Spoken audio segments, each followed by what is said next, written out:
রাশেদ খান হচ্ছে প্রচণ্ড ক্ষমতালোভী একটা ছেলে, প্রচণ্ড স্বার্থপর একটা ছেলে।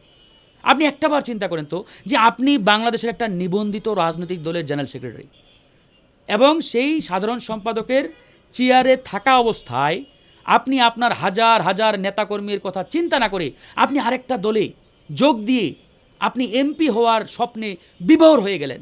কিন্তু আপনি এটা মনে করলেন না যে আমি আজকে রাশেদ খান, আমি আজকে সাধারণ সম্পাদক হয়েছি, আমি আমার একার কৃতিত্বের মধ্য দিয়ে হই নাই। আমার এই পদ, আমার এই কেরিয়ার গড়ার পিছনে আমার দলের হাজার হাজার নেতাকর্মীর স্যাক্রিফাইস আছে। তাহলে আমি যখন আমার এই সহকর্মী নেতাকর্মীদের কথা বিন্দু পরিমাণ চিন্তা না করে শুধুমাত্র নিজের ব্যক্তি স্বার্থ হাসিলের জন্য আরেকটা দলে যোগ দেব, এরপরে বড় বড় কথা বলবো, মানে এর চাইতে লজ্জাজনক ইতিহাস রাজনীতির মাঠে আছে বলে আমি মনে করি না। তো সুতরাং সে একটা মারাত্মক রকমের স্বার্থপর এবং ক্ষমতালোভী একটা ক্যারেক্টার রাজনীতির মাঠে। আমি মনে করি এই ক্যারেক্টারগুলো রাজনীতির মাঠে জীবিত থাকলে রাজনীতিতে জনগণের কল্যাণ নয় বরং অকল্যাণ হবে। গুপ্তের বিষয়ে আপনার ব্যাখ্যা। ধন্যবাদ চেঞ্জ টিভির সম্মানিত দর্শক যারা দেখছেন। শুরুতেই বলে রাখি, গুপ্ত, সুপ্ত কিংবা সন্ত্রাসী যে রাজনীতি, এই সব কিছুর বিরুদ্ধে আমাদের রাজনৈতিকভাবে অবস্থান। বিশেষ করে বিগত 54 বছরে আমাদের ছাত্র রাজনীতির যে ইতিহাস, এই ইতিহাস যে খুব একটা শুভকর কিংবা ভালো তা কিন্তু নয়। আবার এই ছাত্র রাজনীতির মধ্য দিয়ে আমাদের অর্জন একবারেই নেই, এটাও আবার সঠিক নয়। বিশেষ করে এই ছাত্র রাজনীতিকে আমরা যদি দুটো ফেজে ভাগ করি, 90 পূর্ববর্তী এবং 90 পরবর্তী, তাহলে আমি মনে করি 90 পূর্ববর্তী যে ছাত্র রাজনীতি, এটি আমাদের বাংলাদেশের ইতিহাসে একটি সোনালী অধ্যায় ছিল এবং এই ছাত্র রাজনীতি একটি গৌরবোজ্জ্বল ইতিহাস বাংলাদেশে রেখে গেছে। কিন্তু 90-এর পরে এই ছাত্র রাজনীতি এতটাই আমরা কুলুষিত করে ফেলেছি যে আজকে ছাত্র রাজনীতির নাম শুনলেই আমাদের বাবা মা কিংবা অভিভাবকরা আতঙ্কে দিন কাটান। আজকে রাজনীতির কথা শুনলেই সাধারণ শিক্ষার্থীরা আতঙ্কিত হয়ে পড়েন। কারণ 90-এর পরে পলিটিক্যাল পার্টিগুলো তাদের যে ছাত্র সংগঠন রয়েছে, এই ছাত্র সংগঠনগুলোকে তাদের রাজনৈতিক স্বার্থ হাসিলের হাতিয়ার হিসেবে ব্যবহার করেছে। যেমন ধরেন, যে দল যখন ক্ষমতায় থাকে, আওয়ামী লীগ থাকলে তাদের ছাত্র সংগঠন ছাত্রলীগ ক্যাম্পাসে ত্রাস হয়ে ওঠে, দানবীয় সংগঠন হয়ে ওঠে। আবার যখন অন্য দল থাকে, বিএনপি থাকে, তখন বিএনপির ছাত্র সংগঠন ছাত্রদল হয়ে যায় ক্যাম্পাসের একক হকদার। তো এইরকম একটা পরিবেশের মধ্য দিয়ে 90-এর পরে এই 25-30 বছর কিন্তু আমরা অতিবাহিত করেছি। এই জন্যই আজকে দেখেন ক্যাম্পাসগুলোতে আওয়াজ ওঠে ছাত্র রাজনীতি নিষিদ্ধ চাই, অথচ এই আওয়াজ কিন্তু ওঠার কথা ছিল না। কেন উঠছে? এই যে ছাত্র সংগঠনগুলো যারা তাদের মাদার পলিটিক্যাল পার্টির স্বার্থ উদ্ধারের জন্য লাঠিয়াল বাহিনীর ভূমিকায় ক্যাম্পাসগুলোতে ত্রাসের রাজত্ব কায়েম করেছে, এদের কারণেই। ছাত্র রাজনীতির কাজ তো এটা না ভাই যে আপনি আপনার মূল সংগঠনকে ক্ষমতায় রাখার জন্য কিংবা ক্ষমতায় নিয়ে যাওয়ার জন্য দিন রাত 24 ঘন্টা ভ্যানগার্ড হয়ে কাজ করবেন, মিটিং মিছিল করবেন, সাধারণ শিক্ষার্থীদের জিম্মি করে ক্যাম্পাসগুলোতে ত্রাসের রাজত্ব কায়েম করবেন, অস্ত্রের ঝঞ্ঝানি ঘটাবেন। এগুলো ছাত্র রাজনীতির কাজ না। কিন্তু হয়েছে, কেন হয়েছে?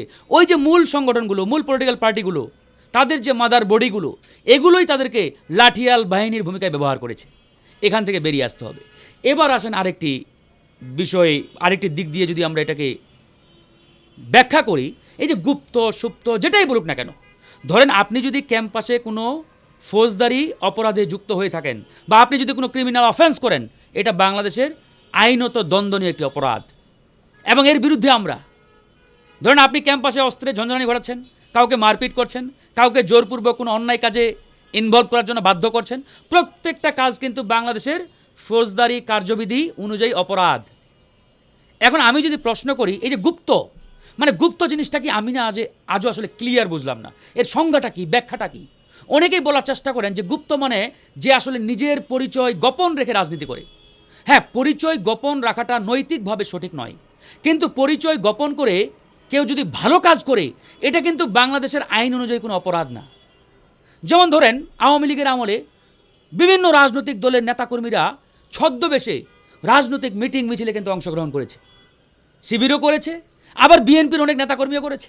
যেমন আজকে আমি যদি একটা উদাহরণ দিই, যুবদলের ঢাকা মহানগর দক্ষিণের সদস্য সচিব জনাব নয়ন সাহেব, এই নয়ন সাহেবকে আমরা দেখেছি আওয়ামী লীগের আমলে লম্বা দাড়ি, মাথায় টুপি দিয়ে, মানে একবারে দরবেশ সেজে তিনি কিন্তু ওই সময় ছিলেন। এবং তিনি যে এই বেশ ধারণ করেছিলেন তার একটা ব্যাখ্যাও কিন্তু নয়ন সাহেব দিয়েছেন, যে আমাকে এমনভাবে আওয়ামী লীগের সন্ত্রাসী বাহিনী তাড়া করে বেড়াচ্ছিল যে আমাকে পেলেই তারা ক্রস ফায়ার দিতেন, গুলি করে মেরে ফেলতেন। আমি আমার জীবন রক্ষার জন্য এরকম একটি রূপ ধারণ করেছি। তাহলে আপনি এটাকে কি বলবেন? একই সাথে যারা শিবির করতো ওই সময়, কারণ ওই সময় দেখেন শিবির করা কিন্তু এক প্রকারের অলিখিত একটা অপরাধ ছিল, যে আপনি শিবির করেন, আপনি প্রকাশ্যে মিটিং মিছিল করবেন, তার মানে আপনাকে গুম করবে, ক্রস ফায়ার দেবে, আপনাকে মেরে ফেলবে। তো এই জন্য হয়তো অনেকেই বাধ্য হয়ে তাদের ওই যে আইডেন্টিটি, পরিচয়, এটাকে গোপন করে ভিন্ন পরিচয়ে তারা কাজ করেছে। তবে এখানে একবার একটা ক্লিয়ার কথা, সে পরিচয় গোপন করে হোক কিংবা প্রকাশ্যে হোক, সে যদি কোনো অপরাধ করে থাকে, কোনো অফেন্স করে থাকে, 100% তাকে বিচারের মুখোমুখি করতে হবে, হতে হবে। কারণ কোনো অপরাধের কোনো ক্ষমা হতে পারে না, মাফ হতে পারে না। অপরাধ ইজ অপরাধ, তার বিচার হতে হবে, একবারে পরিষ্কার। সে হোক গুপ্ত, সুপ্ত কিংবা সন্ত্রাসী কর্মকাণ্ডের সাথে জড়িত, একবার আমাদের পরিষ্কার কথা।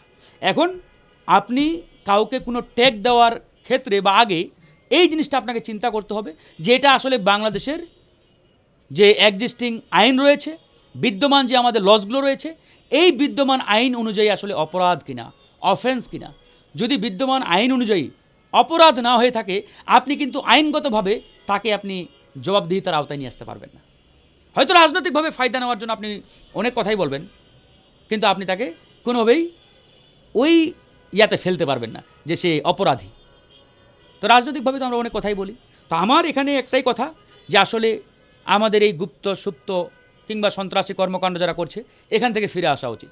আমরা যেহেতু রাজনীতি জনগণের জন্য করি, জনগণের কল্যাণে করি, আমাদের রাজনীতি হবে ওপেন, প্রকাশ্যে। আমরা জনগণের পক্ষে কথা বলবো, কাজ করব। রাজনীতি করতে গেলে হামলা, মামলা, জেল জরিমানা আসবে, সব ফেস করে আমাদের এগিয়ে যেতে হবে। আপনার সাবেক সহকর্মী রাশেদ খান অভিযোগ করেছেন শিবির জামাতের কারণেই দল ত্যাগে বাধ্য হয়েছেন তিনি, আপনি কি বলবেন? ধন্যবাদ আপনাকে। আমি আসলে আমার সহযোদ্ধা রাশেদ খানের বিষয়ে কথা বলতে খুব একটা স্বাচ্ছন্দ্য বোধ করি না। সে আগে আমাদের সহযোদ্ধা ছিল, একসাথে আন্দোলন সংগ্রাম করেছি। এখন সে গণ অধিকারে নেই, বিএনপিতে যোগ দিয়েছে। আমি তার উত্তরোত্তর সাফল্য কামনা করি। সে যেখানে আছে ওখানে অনেক ভালো কিছু করুক, এটাই আমাদের প্রত্যাশা, শুভকামনা তার প্রতি। তারপরেও সে এখন অন্য একটি দলে রাজনীতি করে। তার উচিত সে যে দলে এখন এক্সিস্ট করছেন বা যে দলে রাজনীতি করেন, তার ওই দল নিয়ে তার ভবিষ্যৎ পরিকল্পনা, তার কার্যক্রম, মানে এগুলো নিয়েই তার থাকা উচিত, তার ক্যারিয়ার ওখানে গড়া উচিত। কিন্তু আমরা সোশ্যাল মিডিয়া এবং গণমাধ্যমে দেখি প্রতিনিয়ত সে তার নিজের দল এবং নিজের কার্যক্রম ব্যতি রেখে নানান বিষয় নিয়ে সে প্রতিনিয়ত গুজব ছড়ায়, কথা বলে, যেগুলো আসলে কোনোভাবেই কাম্য না। সে বিএনপিতে গেছে, কেন গেছে তারও কিন্তু আসলে ব্যাখ্যা ইতিমধ্যে জনগণ পেয়েছে। রাশেদ খান হচ্ছে প্রচণ্ড ক্ষমতালোভী একটা ছেলে, প্রচণ্ড স্বার্থপর একটা ছেলে। আপনি একটাবার চিন্তা করেন তো, যে আপনি বাংলাদেশের একটা নিবন্ধিত রাজনৈতিক দলের জেনারেল সেক্রেটারি এবং সেই সাধারণ সম্পাদকের চেয়ারে থাকা অবস্থায় আপনি আপনার হাজার হাজার নেতাকর্মীর কথা চিন্তা না করে আপনি আরেকটা দলে যোগ দিয়ে আপনি এমপি হওয়ার স্বপ্নে বিভোর হয়ে গেলেন। কিন্তু আপনি এটা মনে করলেন না যে আমি আজকে রাশেদ খান, আমি আজকে সাধারণ সম্পাদক হয়েছি, আমি আমার একার কৃতিত্বের মধ্য দিয়ে হই নাই। আমার এই পদ, আমার এই ক্যারিয়ার গড়ার পিছনে আমার দলের হাজার হাজার নেতাকর্মীর স্যাক্রিফাইস আছে। হাজার হাজার নেতাকর্মী মার খেয়েছে, হামলার শিকার হয়েছে, রক্ত ঝরিয়েছে। তাদের আত্মত্যাগের বিনিময়ে আজকে আমি নেতা। এই যে আমি ফারুক হাসান আজকে মিডিয়াতে কথা বলি, টকশো করি, যে 2-4 জন মানুষ আমাকে চিনি, এটা কি শুধু আমার একার কারণে চিনে? তা কিন্তু নয়। আমাকে তৈরি করার পিছনে আমার নেতাকর্মীদের ত্যাগ নেই। তারা এই যে রক্ত ঝরিয়েছে, ঘাম ঝরিয়েছে, তারা তাদের এই আত্মত্যাগের বিনিময়ে তো আমাকে মানে নেতা বানিয়েছে। আমাকে তারা চেয়ারে এগিয়ে দিয়েছে, আমাকে সামনে বসিয়ে দিয়েছে, আমার হাতে মাইক ধরিয়ে দিয়েছে, আর আমি মাইকে বক্তব্য দিয়ে নেতা হয়েছি।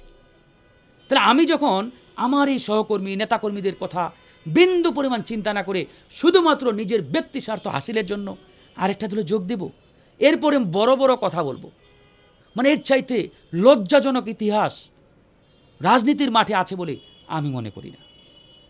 তো সুতরাং সে একটা মারাত্মক রকমের স্বার্থপর এবং ক্ষমতালোভী একটা ক্যারেক্টার রাজনীতির মাঠে। আমি মনে করি এই ক্যারেক্টারগুলো রাজনীতির মাঠে জীবিত থাকলে রাজনীতিতে জনগণের কল্যাণ নয়, বরং অকল্যাণ হবে। এই জন্য আমার বিএনপির প্রতি আহ্বান, বিএনপির চেয়ারম্যান জনাব তারেক রহমানের প্রতি আহ্বান, যে আপনি দয়া করে এরকম হাইব্রিড ক্যারেক্টারওয়ালা রাজনীতিবিদদের থেকে সাবধান থাকবেন। এদেরকে কোনো চেয়ারে বসার আগে 10 বার চিন্তা করবেন। মনে রাখবেন, যে ক্যারেক্টার তার নিজ দলের হাজার হাজার নেতাকর্মীর কথা বিন্দু পরিমাণ চিন্তা না করে স্বার্থের জন্য আরেকটা দলে যোগ দিতে পারে, আপনার দল বিপদে পড়লে এই ক্যারেক্টারের ব্যক্তিরা আপনার দলকে সেভ করবে না, বাঁচাবে না। এরা দেখবেন স্বার্থের জন্য পিছন দিক দিয়ে দৌড় মারবে। তো এইরকম ক্যারেক্টারগুলো দিয়ে বিএনপির আলটিমেট বিন্দু পরিমাণ কোনো লাভ হবে না, বরঞ্চ আরও ক্ষতি হবে ডে বাই ডে।